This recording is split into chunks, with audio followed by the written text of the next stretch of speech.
굉장히 궁금했던 직업군 중에 하나였는데 이 탐정사무소, 보통 드라마나 영화에서나 이제 봤지 실제로는 일어나신 분 처음 뵈가지고, 네, 우리 지금 탐정사무소에서 일하시는 아무개님. 안녕하십니까. 네네네. 아, 이렇게 사실 제가 처음에 좀 전화를 드렸을 때 좀 어떠셨어요? 반갑기도 하고, 또 아무래도 저희가 하는 일이 이게 나쁜 일이라기보다는 조금은 음성적인 일이다 보니까 좀 주저하게 되기도 했던 건 사실이에요. 그래서 처음 뵀는데 그냥 저 되게 좀 뭔가 음침하고 무서울 줄 알았는데 그냥 평범하시네요. 네, 저는 그게 오히려 이 일을 하면서 많은 이점이 있다고 생각을 해요. 모자 하나만 써도 어딘가에 쉽게 가려져야 하는 뭐 그런 일을 하다 보니까 아무래도 막 울그락불그락하고 또 아니면 샤프하고 이런 것보다는 그냥 저같이 평범하게 생긴 얼굴이 좀 오히려 이점이 있다고 생각을 합니다.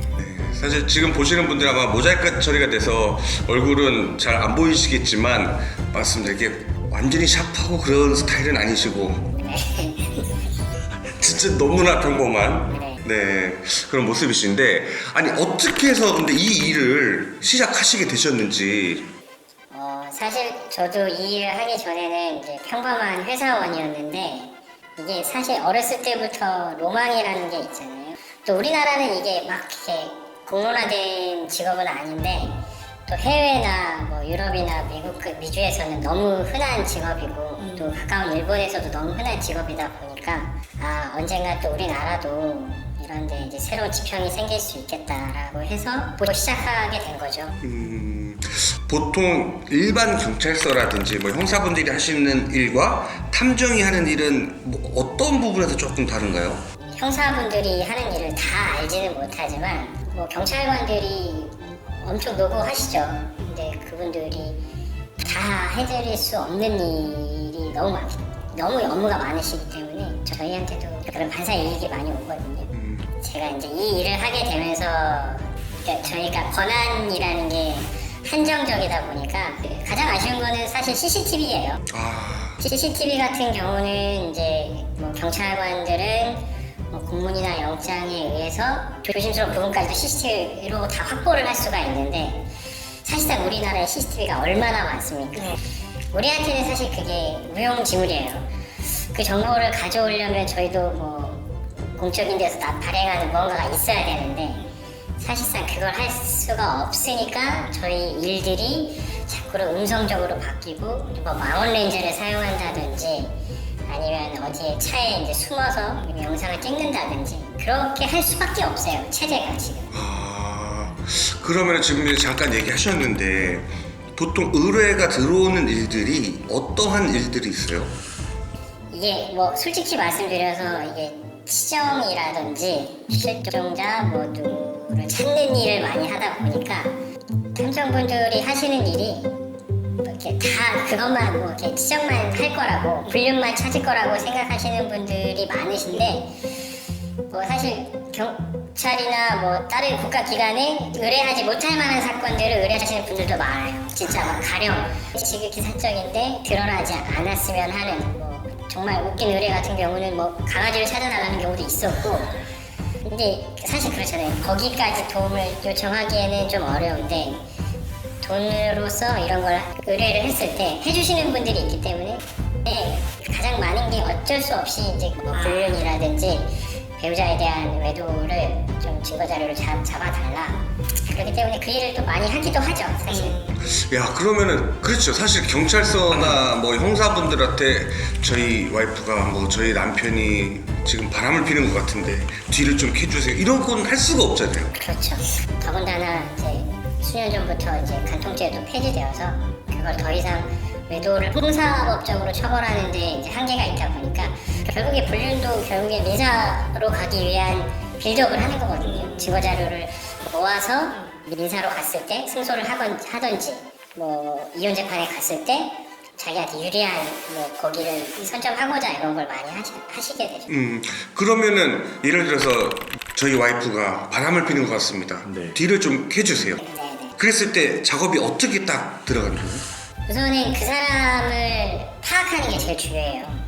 바로 이렇게 착수를 하면 이게 사실 굉장히 예민한 작업이기 때문에 이게 들통나는 순간 마치 한번 물린 고기는 다시 더 깊은 곳으로 숨는 것처럼 아무튼 이런 되게 예민하게 착수를 해야 돼서 뭐 가령 그 사회자분이시라면 이 사회자분이 이제 하루 일과가 어떻게 되는지 그리고 언제 가장 취약한 시간인지 그리고 언제 자리를 비우는 시간인지 그런 일련의 루틴을 파악을 하고 그 루틴이 배우자가 말하는 루틴과 맞는지 현장에서 작업을 해서 하는 거죠. 혹시 이걸 하다가 눈치를 채는 경우도 있나요? 상대방 입장에서? 저희가 도둑질을 할 때 주변을 많이 살피는잖아요. 하다못해 슈퍼에서 껌을 어렸을 때 그런 일이 있었다면 주인이 올까 말까 엄청 노심초사 하잖아요. 같은 거예요. 나쁜 짓을 한다는 걸 알기 때문에 그 사람들의 반응이 예민할 수밖에 없어요. 그래서 뭐 가깝게 갈 수 있는 거리인데 돌아서 가는 경우도 있고 그래서 그 사람들의 눈치 그러니까 그렇게 예민하게 반응하기 때문에 앞서 말씀드린 것처럼 착수 기간 제가 이 사람을 파악하는 기간 동안 그런 성향도 많이 파악을 해요. 그래서 절대 드러나지 않을 것 같으면 저희도 좀 적극적으로 따라붙는 경우도 있고 근데 사실 미행이라는 게 일반적으로 잘 모르세요. 아, 누가 나를 따라다니나 이렇게 영화처럼 갑자기 미행 붙었어 하면서 차선을 바꾸고 이런 경우는 여태까지는 경험해보지 못했고 잘 안 드러나요. 그 진짜 이 지금은 뭐 출퇴근 시간 이런 게 없겠네요. 그러면 그렇죠. 그리고 뭐 출퇴근 시간에는 외도자들도 다 일을 하기 때문에 그 이후부터가 일이에요 사실. 그래서 집에 잘 못 들어가는 경우도 많고 가령 뭐 배우자 의뢰자가 뭐 친정을 갔다든지 시댁을 갔다든지 이렇게 텀이 났을 때 이 사람이 이제 자기 시간이 많기 때문에 그때 따라붙어서 하는 경우도 있고 그게 뭐 1박 2일이 될 수도 있고 2박 3일이 될 수도 있고 정보가 나올 때까지는 저희가 따라붙는 편이죠. 하루 일과와 그런 것들을 쭉 해서 일주일 동안 데이터를 쫙 모은 다음에 네. 중간중간 이제 보고가 이렇게 되겠네요. 그렇게 원하시는 분도 계시고 또 그분도 저희한테 의뢰를 했다는 거를 배우자가 또 몰라야 되잖아요. 그렇죠. 뭐 사장님 이때 됐습니다 이렇게 바로바로 말씀드리는 게 사실 위험해요. 그래서 이제 뭐 언제쯤 뵈서 뭐 그간에 있었던 일을 뭐 브리핑하겠습니다 라고 해서 시간을 내서 보여드리고 뭐 있을 때마다 이렇게 하면은 이렇게 의뢰하시는 분들은 이성적으로 할 수 없기 때문에 저희한테 의뢰를 하는 거거든요. 저희가 정보를 갑자기 위험한 정보를 드렸을 때 이 감정적으로 해서 그게 싸움으로 도발이 돼서 그르쳐지는 경우가 있어요. 그런 거를 방지하기 위해서 저희도 이제 되게 예민하게 작업을 하는 거죠. 와, 근데 저는 약간 그런 생각이 들었어요. 의뢰인 입장에서 보면 의심이 가. 그래서 의뢰를 했어요. 네네. 근데 결과는 알아보니 아니었습니다. 그거를 기대할 것 같아. 그렇죠. 사실상 저도 그럴 때가 있어요. 누군가한테는 좋은 정보지만 누군가한테는 안 좋은 정보인데 내가 감히 그 사람들이 이 사람이 나를 의뢰했다고 해서 이 사람이 항상 선한 사람은 아니잖아요. 제가 이 사실 두 사람과의 관계를 잠깐 알았는데 그 사람들과의 관계, 오래된 관계를 함부로 판단할 수가 없어요. 그런 데서 딜레마도 오고 이게 맞는 것인가 라는 생각이 들 때도 있죠. 야, 그렇겠네. 진짜 맞습니다. 당신 남편 바람 폈습니다 하고 사진들 쫙 보여주면 이러면은 잡아줘서 고맙긴 하지만 그렇죠. 와, 내 의심이 이제 확신이 되는 순간 그때가 더 이 사람이 힘들 것 같아요. 근데 또 재밌는 거는 그렇게 조금의 의심으로는 잘 의뢰를 안 하세요. 조금의 의심이 있을 때는 스스로 그 의심이 확신이 생길 때까지 스스로 이제 뭐 가령 남편이 이제 술 먹고 잠들었을 때 문자를 몰래 본다든지 아니면은 또 뭐 사모님들 여자들이 갖는 특별한 촉 같은 게 있잖아요. 그거는 거의 정말 틀리지 않거든요. 와, 맞아. 그분들이 이제 뭐 의심 아주 조금의 의심에 대해서는 저희한테 잘 의뢰하지 않으시고 이 사람과 파혼을 앞두고 있다. 그리고 그렇게 될 수밖에 없을 때 그렇게 하시죠. 와, 이런 사이인데 외도를 한다고? 라는 경우도 있을까요? 그럼요. 보통은 아예 생경한 사람들끼리는 이런 게 잘 안 나요. 아예 모르는 사람들끼리 외도가 나는 경우는 제가 경험한 바로는 보통 동호회, 동호회에서 만나는 분들이 사실 혼자 운동할 수도 있는 건데 보통 지인들이나 아니면 가까운 사람 이렇게도 스포츠를 할 수 있는 건데 자기들이 외롭고 또 그렇기 때문에 공공을 찾는 거거든요. 그래서 여러 명들이 모이다 보면 그러다 보면 많이 나요. 그렇죠. 또 공감대가 있으니까. 그렇죠. 그래서 이제 그런 경우는 너무 흔한 경우고 이제 보통은 이제 회사 뭐 직장 상사 부하 직원 이런 경우가 많아요. 많고 좀 가까운 직장 내에서 그렇게 외도 상대가 많이 만나더라고요. 아, 그런 경우가 진짜 많구나. 우리 와이프는 그 동호회 같은 건 안 시켜야겠네요. 저희 와이프도 안 하고. 네, 그러면은 뭐 불륜이라든지 치정 말고 이게 가장 사실 그럼 좀 비중이 크고. 그게 사실 그게 제일 비중이 크죠. 들은 또 뭐 예를 들어서 어떤 것들이 있나요? 의뢰 들어오는 일들이? 제가 특이했던 게 우리 아이가 자꾸 맞고 온다. 그런데 아이가 말하질 않는다. 네네네. 뭐 괴롭힘 당하는 것 같은데 여기에 대한 증거 자료 같은 거를 취합해줄 수 있느냐. 그래서 그 아이를 엄청 그 고등학교 남학생이었는데 네. 엄청 따라다닌 적이 있어요. 근데 이제 이게 저희가 요즘같이 뭐 이렇게 어디 보이는 데서 때리거나 이런 경우는 저희 어렸을 때는 많았지만 요즘에는 없거든요. 지능적으로 괴롭히고 하기 때문에 그래서 그런 체증이 생각보다 쉽지는 않아요. 막 때리는 모습이 아무 데서나 때리거나 할 것 같은데 그러지 않아서 그리고 요즘에는 물리적으로 괴롭히는 것보다 정신적으로 괴롭히는 게 많기 때문에 이제 아이 엄마 동의하에 아이의 휴대폰을 이제 저도 볼 수 있게끔 장치를 해서 이제 엄마한테는 보여주지 않기 때문에 제가 괴롭힘 당하는 문자를 본다든지. 근데 저는 개인적으로 지금 이런 의뢰들은 저도 한 번쯤은 해보고 싶은 그런 생각이 드네요.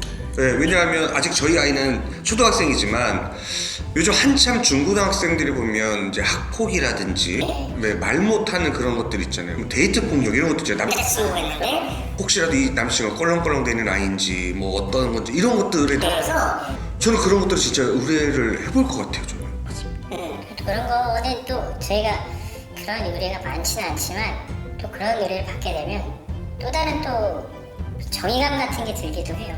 그래서 그런 일을 할 때 좀 더 정말 열심히 한번 찾아봐야지 이런 마음도 들고 그때 당시에는 뭐 결과적으로 뭐 좋게 잘 해서 학폭기도 열리고 그런 식으로 더 이상 괴롭힘 받지 않는 걸로 마무리가 되었는데 이게 아이들 싸움에 어른들이 이제 직접 나서면 그게 어른 싸움이 되거든요. 그 의뢰하셨던 학부모께서 그 점을 제일 걱정하셨어요. 이거를 경찰에 신고해서 하면 결국에는 우리 아이는 또 다른 좋은 글씨를 가슴에 새길 거고 뭐 잘 마무리가 되었다고 한들 가해자만 나쁘게 보는 사회문화가 아니더라고요. 또 그래서 그런 거를 드러나지 않게 하고 싶어서 이제 그걸 저한테 의뢰를 주셨던 것 같아요. 그러면은 이제 저희 컨텐츠의 취지가 방송에서는 삐 처리되는 그 수입이 어떻게 되는지 그것 굉장히 좀 궁금하시거든요. 네, 그래서 지금 탐정사무소를 이제 운영을 하시는데 한 달 평균적으로 봤을 때 수입은 좀 어떻게 되시는지? 저는 사실 이 일을 하면서 일반적인 회사원들보다는 많이 벌고 있어요. 구체적으로 액수를 따지는 게 필요하다면 월 1,000만 원 이상은 이렇게 되는 것 같아요. 평균적으로? 평균적으로. 이게 항상 일이 있는 게 아니고 프리랜서랑 비슷하다 보니까 또 임금이라는 게 딱 정해져 있는 게 아니잖아요.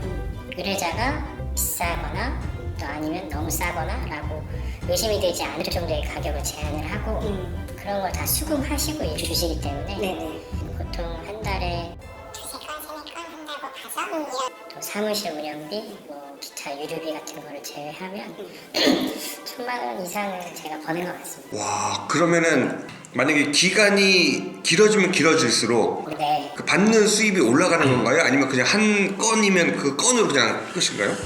보통은 건에 이제 뭐 몇백만 원을 안내해드리고 그 일을 며칠 정도이면은 될 것 같습니다라고 말씀을 드리는데 항상 이제 그 기간 내에 뭐가 이루어지면 일어나면 좋은데 그러지 않는 경우도 많거든요.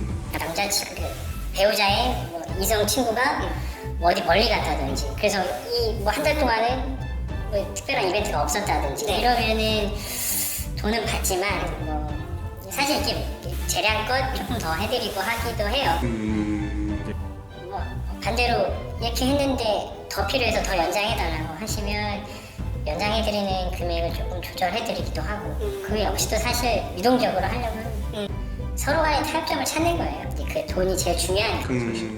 근데 저도 이게 워낙에 저희 시장이 공공연하게 이렇게 하는 게 아니다 보니까 자기 노하우를 가지고 스스로 창업하고 스스로 이제 하는 거다 보니까 천차만별이에요. 더 많이 하시는 분들도 계시고 뭐 저보고 많이 번다고 생각하시는 분도 계실 수 있는데, 저는 뭐 제가 들인 노력과 정성에는 맞는 비용이라고 생각을 해요.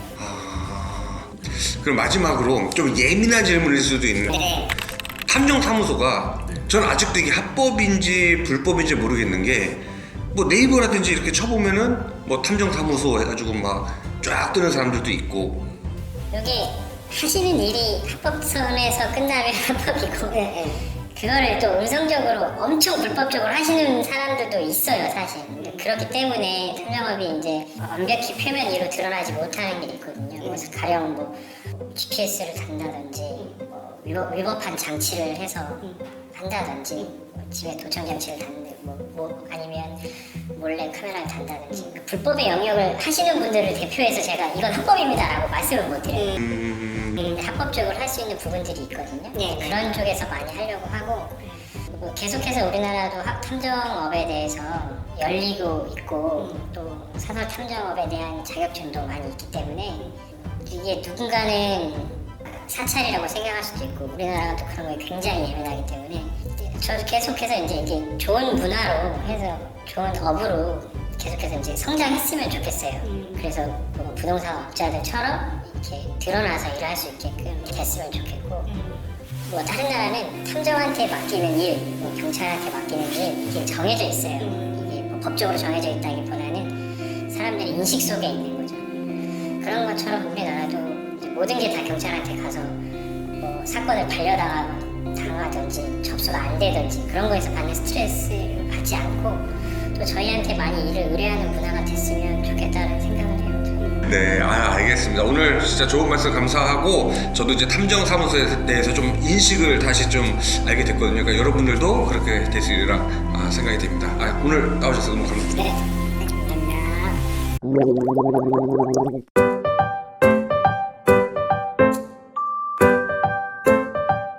감사합니다.